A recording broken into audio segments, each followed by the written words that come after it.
passing those new anti-tanking rules, according to ESPN. So the lottery is now going to expand from 14 teams to 16, and it's going to include a relegation zone. That means that the bottom 3 teams, that would be the worst 3 teams, the teams with the worst 3 records, they're going to be penalized with worse odds to get top picks. That'll be less of a chance of getting a number 1 pick. They will also be flattened odds for all teams involved in the lottery. In addition to those rules, teams are not going to be able to win the number 1 pick in consecutive years. Teams also won't be able to pick in the top 5 more than 2 years in a row. So let's get Ashley Nicole Moss and Brad Botkin in here. This was something that we kind of knew was going to be coming. Now it becomes official. What are your thoughts to how this is going to work for the next 2 years? Not this year, but beginning next year, and it's only a 2-year trial run here. I think the part that concerns me is the bottom 3 teams and the penalizing that they're going to face, right? Because if you're a legitimately bad team, you're more than likely going to be a bottom 5 team. And I'm a little bit confused on how this is supposed to help a team that genuinely needs to rebuild via the lottery, via trading, and, you know, situations like that get better. This kind of is, I understand wanting to push teams away from the idea of tanking, so you want everyone to try to compete.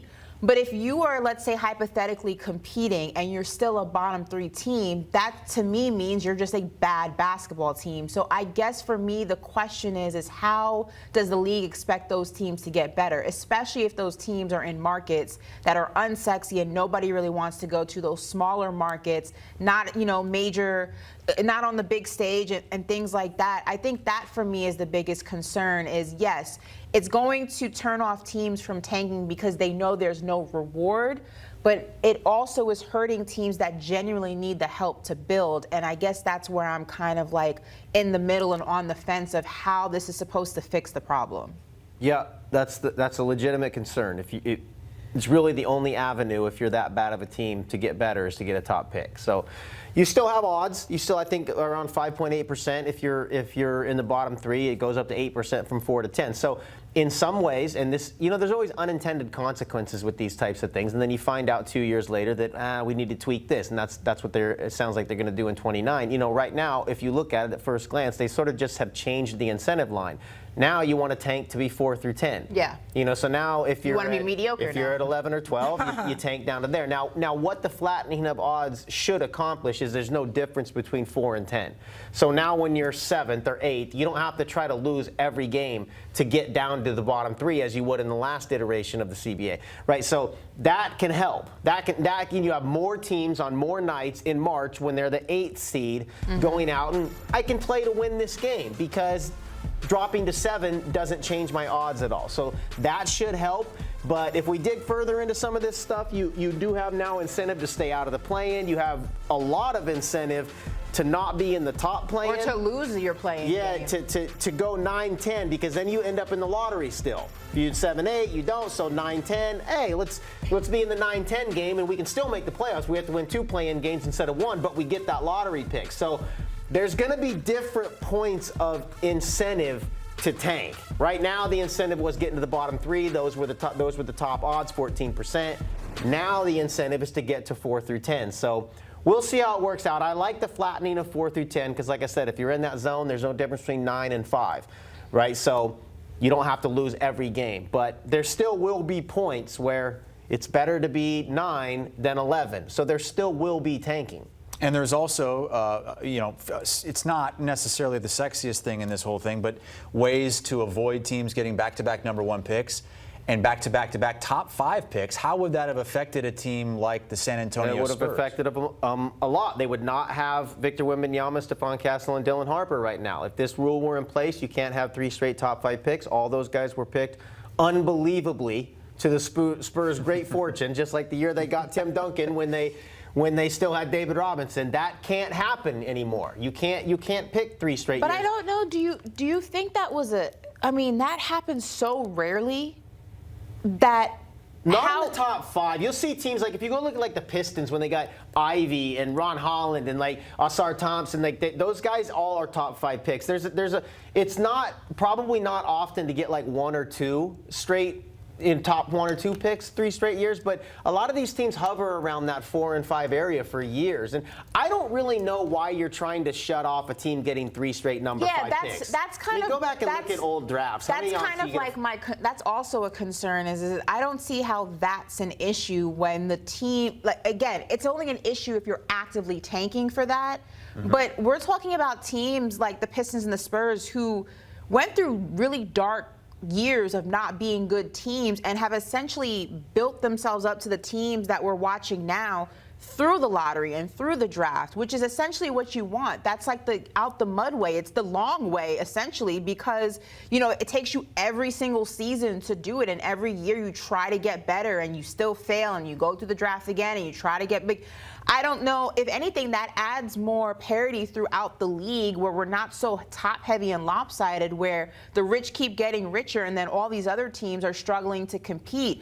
We don't want a league where it's only the Knicks, the Celtics, and the Lakers who have all the riches, all the talent. You want teams like Memphis and San Antonio and Detroit to be in the mix, to be in the conversation. So we have postseasons like we're having now where there's upsets and there's teams in the finals who haven't been there in 20 plus years. Like, I don't understand why we have an issue with teams that are genuinely bad building through the draft. That's what it was created for. So I think it's important to take a step, and this applies to like to flopping, to player, to what do we call it when everybody's resting? Load management. All these issues that come into the league that start to threaten the entertainment value of the league. And now tanking is the new one on the board. You can't let the pursuit of perfection get in the way of progress. And so there's going to be parts of this that aren't perfect. But the ultimate goal here is to de-incentivize tanking.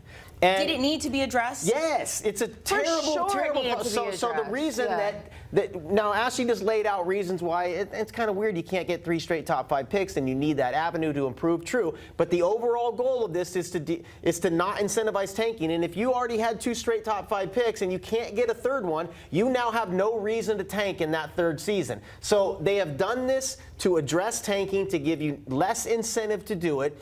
There will be parts of it that aren't perfect. And maybe in 2 years they say, you know what? Just like Ashley said, these teams that are the number 4 and 5 pick, they need more avenues to improve, and maybe they'll change it then. But I think it's smart to make these changes, see what unintended consequences arise, readdress it in a couple years, and keep trying to tinker with it to get it right. The only issue is the unattended consequences in the next few years are teams that are genuinely bad are going to be set back even further in trying to get better because they're going to be penalized for being a bottom 3 team. You know who they should blame? The egregious tankers. It's like I'm not. They did this. I completely agree, but I'm saying like that's one of the unintended consequences. You're going to have a team that legitimately is bad and trying to keep their head above water, and now for the next 2.5, 3 years, they really have no avenue to get better because nobody wants to go to a bad team. It's just you're right, and but it's just like the guys who, man, I played 62 games and I'm not eligible for All NBA. You know who to blame? The guys that didn't play. What team has been the most egregious tanking you've seen in the past 10 years? Utah's been fine for it 2 straight years. The Wizards traded for Trae Young and Anthony Davis, didn't play any of them. The Pacers. So all these teams are doing it. So it's a problem. If you got a problem with the way that the league has tried to address it, go talk to the teams that made them address it in the first place. Well, this was almost unanimous. It was 29-1. The one team that voted against it, the Memphis Grizzlies, and here's why. They traded for future first-round picks.